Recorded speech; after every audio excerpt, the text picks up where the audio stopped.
Hey everyone, and welcome back to the latest edition of Med Spa Success Strategies. This is episode 3 of our 2025 marketing and planning series, and today we're talking about marketing automation.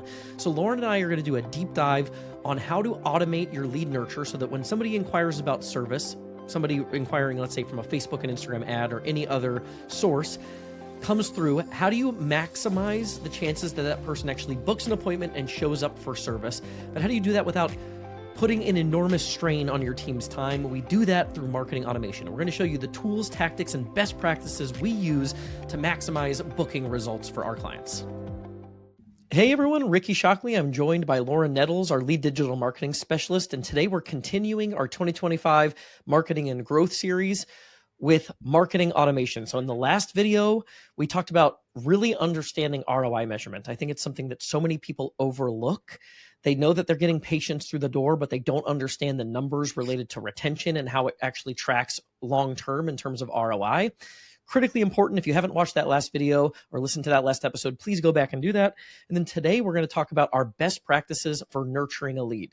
What do we mean by nurturing a lead? It means the contacts that we have with the lead in an attempt to get them to schedule their appointment after they fill out a form or inquire about service. So let's go over a few things here to intro this concept. So the first thing is, when you're running online advertising campaigns, I'm thinking specifically most at the top of the list here, Facebook and Instagram. When we run ads on Facebook and Instagram, one of the things that we hear is the leads are bad. And that comes from a perception of the numbers. The leads are very cheap. Most of them will not convert, but the numbers look great generally from an effective Facebook ads campaign, Instagram ads campaign, when you just look at the 15 or 20% or 10% even that do convert. With that said, we know that on those platforms, 80% of our leads are not going to convert. Again, the leads are cheap, so we're not going to get caught up on that because the 20%, 15, 10% that remain are very lucrative, and it's still a very low customer acquisition cost in general. But knowing that, we don't want our staff chasing around those bad leads that weren't serious about converting. It's a giant waste of time and energy. So we've worked with practices who they're really good about staying on top of the leads, but it's just an enormous drain on their staff to have to manually make these touch points with people who filled out a form and then haven't responded to any other form of communication, right? They're ignoring your texts. They're not answering their phone. They're not emailing you back. So how do we automate some of this process, knowing that we still need to aggressively and consistently follow up with those leads, or we're going to be leaving money on the table? To illustrate the point, let's say for every $1,000 you spend on ads, your cost per lead is $20, and you convert 10% of those into paid booked appointments. That gives you 5 new patients for every $1,000, a $200 cost of customer acquisition. If we can take that booking conversion rate from 10% of leads to 20% of leads, just as an example, with better follow-up via marketing automation, we now double our close rate. We're seeing 10 new patients for every $1,000. If you're spending $100,000 a year on advertising, that could be the difference between 500 additional patients over the course of a year. We're talking tens of thousands of dollars in monthly revenue each month, and just getting more substantial. So this is critically important. If you're not doing this, I think you're really leaving money on the table with your marketing and advertising initiatives. Okay, so here's the solution. We need to be consistent and diligent and timely with our follow-up, but we need to leverage marketing automation. You hear all this stuff about AI. This is a version of AI, we can call it, that's been around for a little while, which is just some form of automation. So we know that we want to follow up with these leads immediately when they come in, especially, let's go back to the Facebook and Instagram ads example. Those leads, but even Google leads, they're probably considering alternatives. There's a med spa down the street that's running a promo or has really good reviews that they might also have a nice shiny Instagram page with really fun, energetic providers. And when somebody fills out that form, that's when they're in the buying moment. We don't want to miss their opportunity to get them to convert and take the next step. So we want to follow up with those people immediately. And then we really want to automate, just to kind of ballpark this, I think I would say, Lauren, 10 times in the first 3 weeks. We're talking 21 days. So that's a touch point every other day for the first 3 weeks. Does that sound about right, Lauren? Do you agree with that? Yeah. As just a general benchmark. Definitely. I think you risk annoying the prospects if you're more aggressive than that. And by scaling it back less, you're not giving yourself enough opportunities to find the person at the right time, right there, the right time of day when they're looking at their phone, they're not busy, they're not overwhelmed, and they're thinking about maybe moving forward. And then making sure you have two-way text messaging as part of this automation sequence. So don't worry if this is all overwhelming and confusing. We're going to get into the tactics of this as well. So there are a lot of tools that you can use to do this, but I would strongly encourage you to pursue using one of these tools. High Level is the software that we use. Really effective, really efficient, does everything you need it to do in terms of the marketing automation build out. You also have tools like HubSpot and many more that offer these types of features. Podium, which was a podcast sponsor, they've got a lot of these features built in, but you're going to want something like that in place because most of the time your EMR does not include this technology. And there is a massive need for speed. According to Velocify, they did a survey. They estimated that conversions, and I don't know what industry this was tested in, so don't take this as the end-all be-all stat, but 391% higher if you call within a minute of an online inquiry. If you wait an additional minute, it drops to 120, or it drops off 120%. If you wait an hour, it drops to as low as 36%. All that to illustrate there's definitely a time delay between first contact and lead coming in that will lead to attrition and drop off and hurt your conversion rate. So with marketing automation, we're going to ensure a very fast, timely initial touch point and series of touch points. So you're looking at one of those tools. If you don't already have one, what they're going to allow you to do is build the framework. So you're going to build what we call a drip sequence. That's when a lead comes in, it's automatically programming these touch points on a timeline. So with that said, we're going to go into our tips for success as you build this out. So Lauren, take over. Let's go for tip for success number 1 here. Awesome. All right. So the first one to jump into is going to be leveraging using text messages. So leaning on SMS. The main reason we see that to work is number one, if you're going to sit around trying to phone call leads, you're going to play phone tag almost all day long. There's almost never a perfect time for you to get them on the phone or for them to get you back on the phone.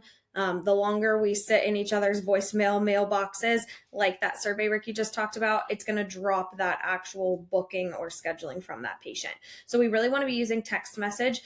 People have learned to kind of tune out emails. No one's accustomed to really reading their emails. It's so spammed with promotions and a bunch of other things. I mean, me personally, I have a personal email that I put in for all the promotion stuff. And then my work email that I know if I need to read something, I'm going to put that email because I read it. The other one, I leave for the promotions. So a lot of people have learned that and they just tune out emails. So text messaging is the number one way that we see this work the best. Now, that's not to say in our drips that we don't utilize the other methods. They're still good touch points and actually have some pretty high open rates at the end of the day. But the conversions mostly come from the texts because we can have that conversation back and forth. So any question they're thinking of, any hesitation point can easily and quickly be addressed via text message. So like I said, in the drips, we'll always include voicemails drops in the phone. So you can pre-record a voicemail and it automatically drops on their phone looking like they missed a call from you, which is really efficient as well. We'll also include emails, but that number one thing, probably 75% of our drips is text messages consistently. We have a very specific structure how we like to lay those out too. So we'll go into that in the next couple of tips here. Yeah, Lauren, roughly what percentage would you say? So when we're building that 10 touch point drip for the first 3 weeks, what percentage of that is text messages? Is it like 6 or 7 texts and 2 or 3 other touch points ish? Yeah. So the way we have it laid out is actually 12 texts, and then we have 3 voicemails and 2 emails. So largely text related, and then smaller on the voicemails and the emails. Yeah, awesome. So we find basically that people will still maybe open the email and they'll browse the information. So it's helping you nurture the prospect, but they're not probably going to take action via the email. Right. And same thing, we assume, no data on that, but with the voicemail drops, I assume a lot of people are probably listening to that voicemail, but that's not the moment that's convenient for them to take the action step. So they're kind of supplementing the text message conversation, which is the centerpiece of the strategy. And that's where ultimately they're probably going to give us the thumbs up or thumbs down on next step. Yep. So yeah, lean heavily on SMS. Tip number 2, Lauren. The second tip for success is going to be to personalize those text messages. So we have tested this numerous times, and the second somebody feels like the text is coming from a robot or an automation, it's ignored, it's responded stop, people ghost it, and we get that opt out percentage rate much higher. So we like these to be really personalized, sound like they're coming directly from somebody at the office, and have very clear, casual language. We've had a lot of clients who want to kind of spice up their drips and make them cute with emojis and fun little sayings and things like that. And we really have seen that those ones are more often ignored or opted out of, like we mentioned. So very simple, straight to the point, using the person's name or the lead's name, using somebody specific from the practice's name as well as the practice name. That's what's blurred here. And then a very quick sentence, either about the promotion, following up on the promotion, or teaching them a little bit more about the spa. So we want these to feel really personalized because it provides that obligation to respond. You're more likely to want to answer that if you feel like somebody's actually talking to you. I've even run into this where I am a victim of what we do. I'm like, wait, I think that's probably fake. I don't know if it's not. I just don't want to be rude. So I'm going to be like, no, thanks, not interested anymore. So it's going to at least get us to that answer of either a yes or a no, which we're going to go into a little further here. So we want that to be very, very personal and look like somebody from your front desk picked up their phone and shot over a text. This episode is brought to you by MedSpa Magic Marketing, my agency. We help med spas and aesthetics practices grow with more effective marketing strategies. And I know that's a vague phrase, right? It's a vague claim. So I have an offer for you. I offer this to any new prospects. If you're interested in exploring another marketing option, a new agency, or just getting into Facebook, Instagram, Google ads for the first time, I'd love to show you why we're different, what we're doing for clients. And we can do that via a 1.5 hour planning session where I'll outline a specific marketing plan and I'll give you all of the blueprints that we would implement if we were to do business together. Now you can take that, use that on your own, hire someone else to help you execute it, or work with us. We really don't hold anything back on that strategy call. And I think you'll have a lot of confidence in how you manage your marketing investment moving forward, understanding some of the nuances that can help you implement more effective marketing strategies for your business. So if you want to do that, you can go to medspamagicmarketing.com. Yeah, on one of the episodes, Danielle White, I use this reference a lot. She mentioned in one of our previous podcast episodes that the customer experience starts at the first interaction. And I think so many practices, we want to automate this so 80% of it is off your plate, but really taking the opportunity to develop the relationship early is going to be important. And that starts with these text strips. So we like to associate these with the person that actually is managing the text on the other end of the phone. So if somebody does respond, it's Mel who's actually having the conversation with them here. So that's why we would use that person's name in this example. So try to find the person's name that would actually be responsible for booking the leads, your office manager, your front desk person, and lean into that so that when they come in, there's a face and a name that connects with the person they were conversing with online. So yeah, personalize to a person from a person. I think that's really, really important. And anytime we've deviated from that, I think results suffer. Most definitely. Okay, tip number 3, Lauren. Tip number 3 is get the prospect excited to do business with you. So this was something that took us a little bit longer to get built into our drips, but as soon as we did, we've seen a huge difference in terms of replies, questions, and things along that nature. So a couple of those things, and we'll go into these a little bit more in depth, but those are including a link to your Instagram, a link to your Google business reviews, sharing before and after pictures, teaching them about the provider that they might be seeing, or having a little meet the provider text. We have actually seen these have a really, really good success rate. So first of all, when we first started including the links in these texts, we had this intuition that's like, nah, nobody's really clicking those links. Probably they feel spammy. Who knows what they really are. But recently we built in a tracking mechanism to see how many people were really clicking those links. And it is insane how many people are actually clicking those links and browsing through the pages that you're sharing with them. So we have a special thing built into each link where it comes directly from the practice. So it has the name of your practice, getdetails.co.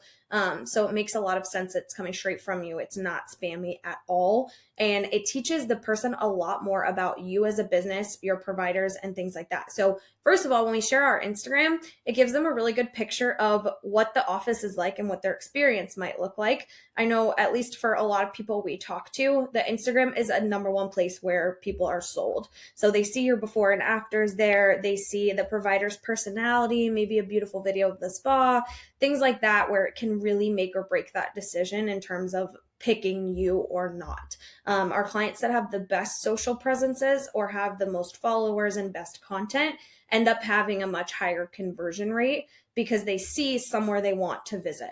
So that's a number one thing that's super important, is keeping your socials up to date as well. Even if it's literally an iPhone video of your provider dancing in the spa, like it could be anything, just sharing like the experience and how amazing it would be to go there. The next one is your Google review links. So this is another huge one where people can go learn how great you are, and then read real experiences from other people that have visited you too. That's a drip that we'll include in as well. So a link directly to your Google reviews for people to read about you, and sharing what that star rating is. It kind of goes into the Instagram for the next one, but before and afters. So those are a big one. We'll add into the drip as well. These are also service related, the max amount of how much we use them, or the amount of how much we use them. So for a service like a Botox, where you're mostly going to get the same result ish with the relaxing of wrinkles, obviously it's going to depend on provider how great that result is. But the before and afters look similar for the most part. Where we really see these working well is like a lip filler, body sculpting, things like that, where there's really huge difference that you can see based on who's sending you that before and after. So picking your best before and afters and really captivating the audience with those in those text messages. You'll see one included a couple slides down that we included in a text blast, and we got really, really good response rate on that one. The next one is meeting your provider. So we have some practices who are a little more confused with this one because it's not a guarantee who the person is going to see. But in that case, we would recommend you share more about your lead injector or whoever your top esthetician is in case of the promo. And that text could look something like, "Hey, it's Lauren. I'm the lead injector at MedSpa Magic. I'm so excited to meet you. We'd love to get you on our schedule. I've been injecting for 10 plus years," etc. So it's teaching more about people who are actually at your spa, people they might see. We'll usually include an image of that person in the emails as well, so they can start to get acclimated to them. As soon as you put a face with it, people start to feel more comfortable.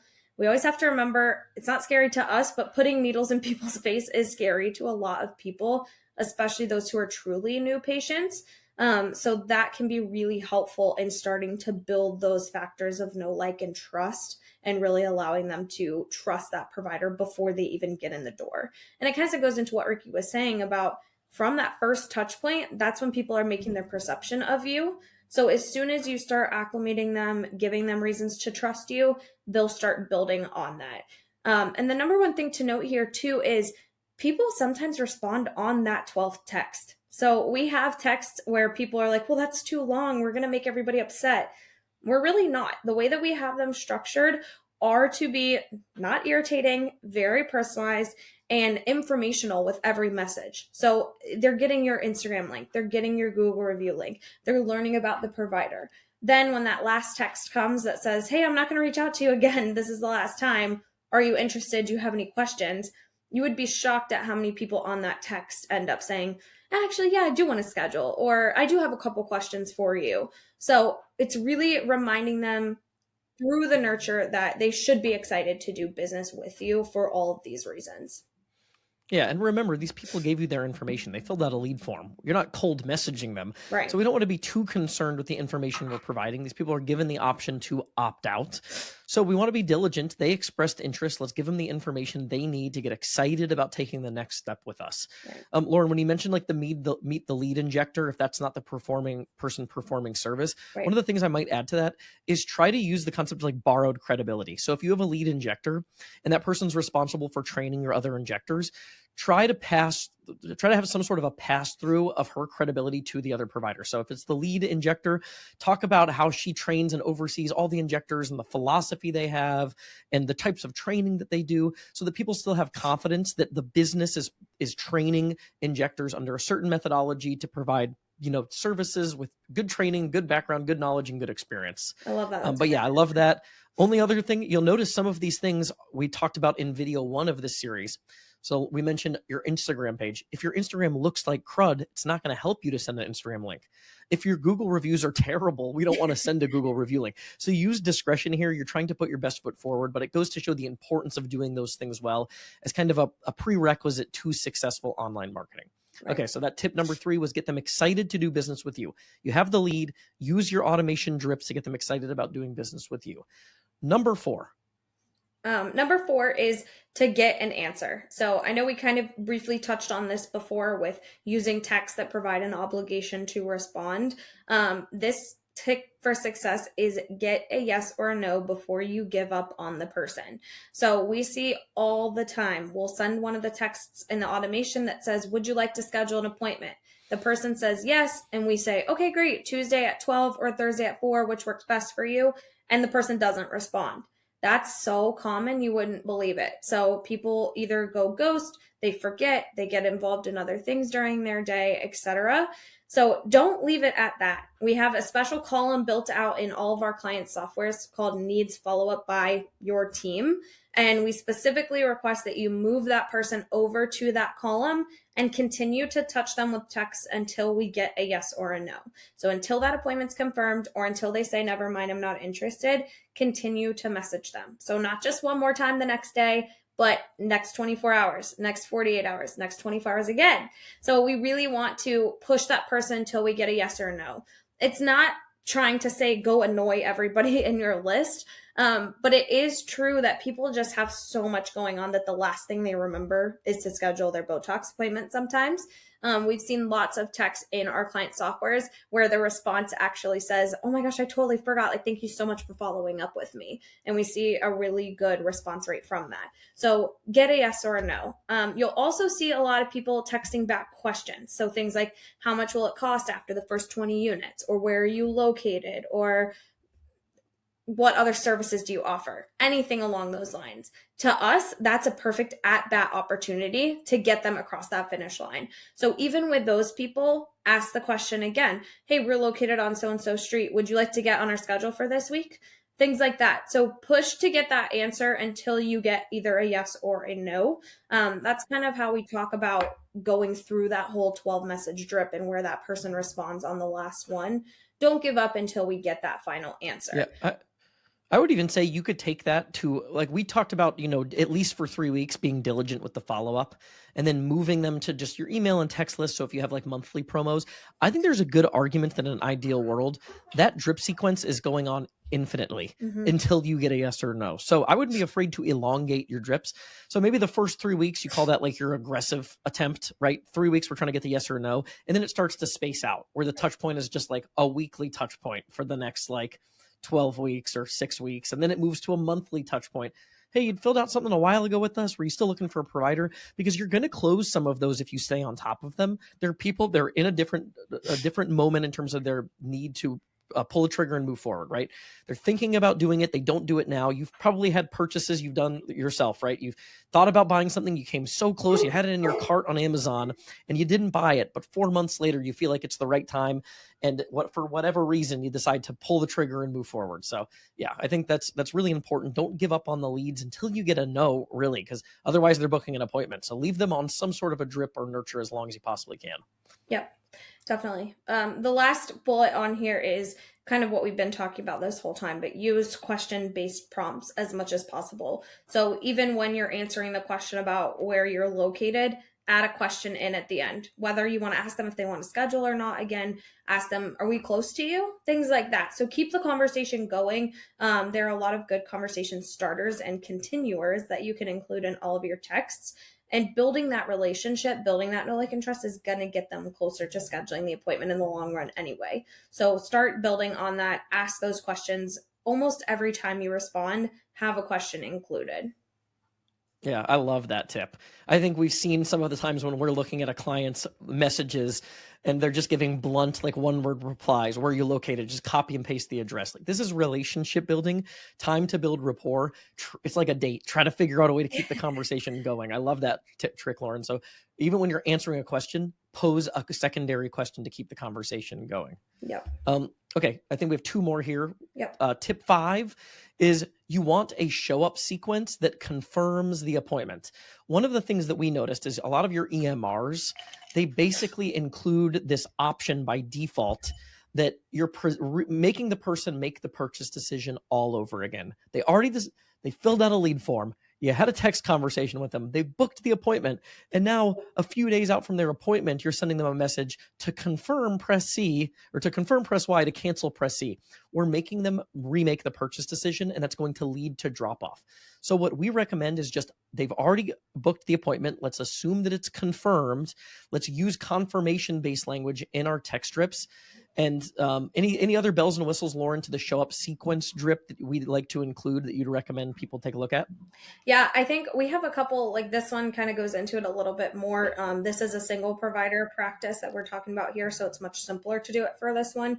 But it includes, hey, to learn more about my studio, getting treatments by me, what that first visit will look like, click this link here. We have some where if it's a more complex treatment, like an M-Sculpt Neo or something where people don't really know what to expect, we have our providers send us over clips of videos that we end up putting into a long video together that walks you through what your first visit will look like. So it's something like, hey, you'll get greeted by our front desk. You'll get walked back to one of our treatment rooms. We'll have an in-depth consultation to decide X, Y, and Z.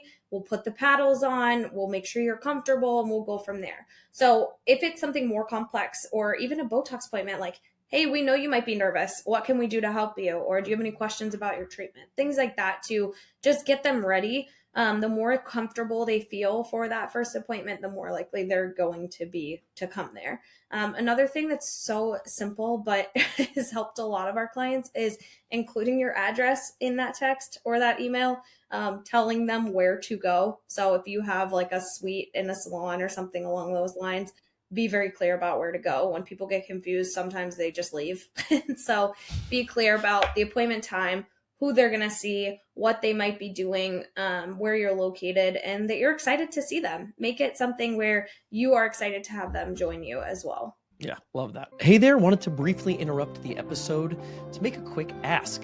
If you're a podcast listener, it would mean the world to us if you leave a review for the podcast, whether that's on iTunes or Spotify. It's something I hadn't really remembered or thought of asking for, but it does help us show up more frequently so that we can reach more people with the information that we're providing. So it would mean the world to us if you'd leave a review on iTunes or Spotify, if you're listening on audio. If you're watching on YouTube, make sure to hit the subscribe button so you're in the loop for future videos and you don't miss any of the content that we're putting out. Okay. Our last tip for success here is just to long-term nurture your cold leads. Make sure that they're on your drips for future promos. If you're sending out monthly promos, you have a new service, announcements, any of those shares, make sure you're not only sharing those things with your existing clients, make sure all of those leads, with Facebook and Instagram, 85% of those leads are not going to convert. Make sure those people are still on some sort of a long-term nurture where they're getting emails and SMS blasts from you. Anything specific to note here, Lauren? Yeah, the first thing that just came to my mind is I was actually doing a little audit on one of our clients' accounts the other day because I was trying to figure out why a drip wasn't going through. But anyway, I scrolled all the way back to see when the person came in.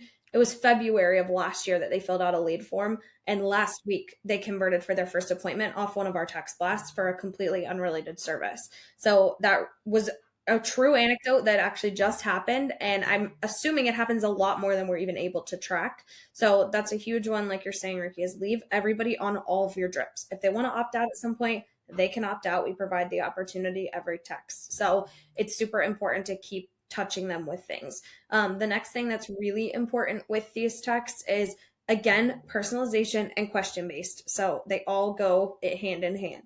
If you have a treatment that's a little bit more complex to understand, like a Botox facial, for example, give a very brief description of what that is. We actually had a really good result from this text. In my opinion, it's a little bit too long with the description, but it had a good result and a good response rate. So keep a very brief explanation of what the service is. If people don't know, share that promo, and then it's very limited time. Make an urgency to schedule, and then ask a specific question. Is there daytime that works best for you? For other ones, if you can add in a before and after that you had a great result with, as you see on the left side here, that was for a Virtue RF microneedling session. That is also really cool because we saw a lot of people replying to that one like, oh my gosh, that's so cool. Can I get scheduled, or can I have a consult? Things like that. So same thing there, provide urgency, have personalization, and ask a question in the end of that. Yeah. And I love the call to action that I think so many people, when you send out a marketing message to your list, it's just call to book or something kind of very generic. Right. And then they've got to go find your phone number because maybe it's not the same one you used in your text line or your email. They've got to call the office, but they don't want to call. You'll notice that like these are text promos and we're giving people just the option to book the appointment via text. Right. Like you can just answer right there. And I love that on the tail end of this, we say, is there a day and a time that would work best for you to schedule? Like we're kind of assuming interest, which I think it's not necessarily presumptive. It is to a degree, but I think it's also effective. Right. And that personalization and that question-based prompt here at the end, trying to get them on the schedule, I think it makes a difference because we're really asking for the business. You hear in sales, if you don't ask for the business, you're not going to get the business. Ask for the business. Doesn't mean be pushy, but don't be afraid to ask. Yeah, and I think another big thing to remember on these too is it's really easy to put on our marketing caps when we send these. So if it's a Valentine's Day, like love is in the air, or spring has sprung with all these emojis and all these things, those are the ones that get ignored almost all the time. This text looks like somebody from the practice literally wanted to let me know that there was a promo that they were having and share it with me directly. And I'm more inclined to read the thing, read the question, and possibly answer the question as well. We also see as soon as we get into marketing language and people don't know who it's coming from or feel like it's personal, our opt-out rates are insanely high. So take your marketing cap off when you write these. Write it like you're texting your friend about an offer that you have at your spa. Don't include all the fluffy extra stuff. Don't include bullets and long things that people don't want to read. Make it short, simple, offer the promo, add some sort of, urgency to get it scheduled, and ask the question at the end. Yeah. We think of the old press release format, or you hear the concept of a hook in social media marketing with like video content, kind of that same thing. Like we want to get their attention, and we have their attention for a limited time. As soon as we start spending our first 15 words on, hey, it's the time of year for XYZ to refresh, and we're just using kind of generic introductory language, they probably tune out. Right. These get straight to the hard-hitting part of the message. Our Botox facial with the free dermaplane is the promotion this month, right? It's straight to the point. Hey, we're offering a promotion on our best-selling skin tightening service, virtual micro. It's getting right to the point, and I think that helps us probably keep the user's attention long enough to make the pitch. Yeah. Awesome. The last thing I would say, if your marketing automation tool allows you to do it, especially when we talk about ads leads coming in, make sure that you're using your pipeline feature to monitor results. So you know how many people came in from a certain initiative, how many people booked an appointment, what did they pay in terms of dollar amounts. You've got Salesforce, HubSpot, all these different tools. Again, I would encourage you to plug into one of them.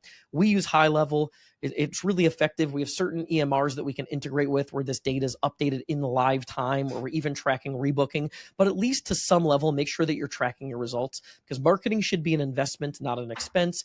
Tracking is going to give you confidence that you're making more money than you're spending, and you're setting yourself on an aggressive growth path that's satisfactory. So again, High Level is the tool that we use. So when we're showing these screenshots and walking through some of this, that's a tool called High Level. You can build all of the drips, set up some additional features in High Level. We use it as an agency. We're not a reseller, so I don't have like an affiliate link for you to use or anything like that. If you are interested, you can reach out to us via our website, medspamagicmarketing.com. But it's something that we include as part of our service for our clients. But we wanted to give you the meat and the bones, the actual goodies in terms of building this on your own, building the infrastructure and what it takes to succeed with marketing automation. On our next episode, I believe we're getting into the depths of some ads planning. So make sure you stay tuned for the next part of the series. Watch the previous videos if you haven't yet. And thank you so much for tuning in to another episode of MedSpa Success Strategies on the podcast format and on YouTube. Thanks everyone for tuning in. This podcast is a production of MedSpa Magic Marketing. If your med spa or aesthetic practice is in need of digital marketing services, help with advertising on Facebook, Instagram, Google, lead generation, and booking more appointments, please visit medspamagicmarketing.com.